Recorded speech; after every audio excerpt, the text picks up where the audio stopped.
Hey everybody, from Islands of Adventure again for another Jurassic roller coaster update. It's been a few weeks since the last update, so there should be quite a few changes in the first half of the ride where they're working on rockwork.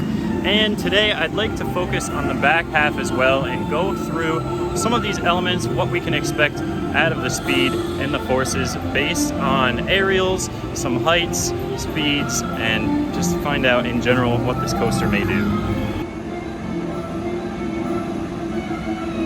Out of the second launch at a maximum of 70 miles an hour, you head up the top at 140 feet, which was measured by drone and accounted for topographical maps, so it should be quite accurate. And then we're up here to where the LSMs are. These LSMs really can be there to slow the car down or pull the car over in the case that it just has that little bit too little energy to make it over the top hat. So I don't think they're too concerning for people worrying about a heavy trim. I don't think it's going to trim the train that hard, if at all. This is Intamin's first 6-car train on a launch coaster like this, so we've never seen the forces in action on a top hat of this size. But it's also Intamin, so I'll be surprised if they're using heavy trims on a less than 90-degree angle drop. You might see negative 1G in the front car going up and negative 1G in the back seat going down. Back over 60 miles an hour, around 3.5 Gs through this quick right-left just above the ground in front of the Discovery Center and into this very fast stall element.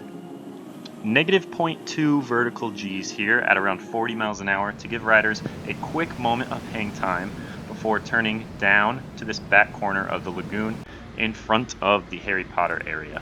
So into this Helix, 3.5 to 4 Gs at just under 60 miles an hour into this wave turn wall stall element at negative 0.5 Gs, down towards the lagoon again and up into this 0G roll-like, non-inverting right, left, right element.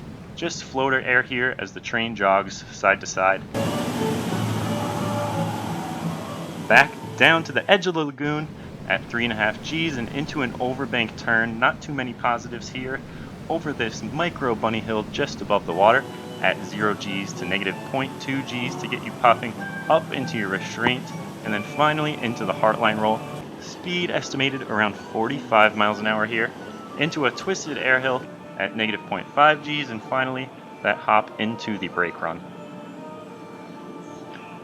The speed carries through this brake run and into another bank turn behind the storage building here before turning right and into the final brake run, which is likely an enclosed brake run at that point.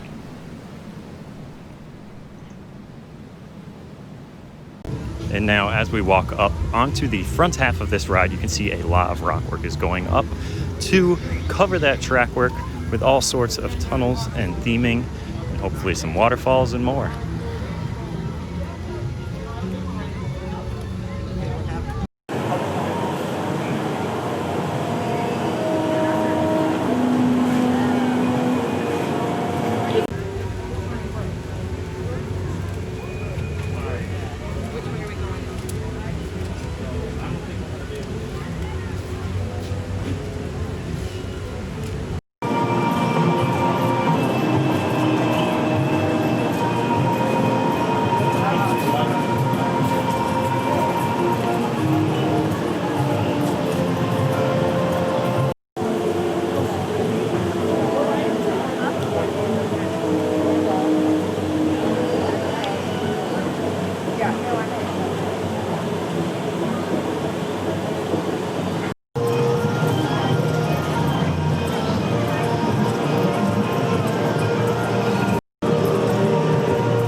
And some more close-up details, some loose rocks, moss plants.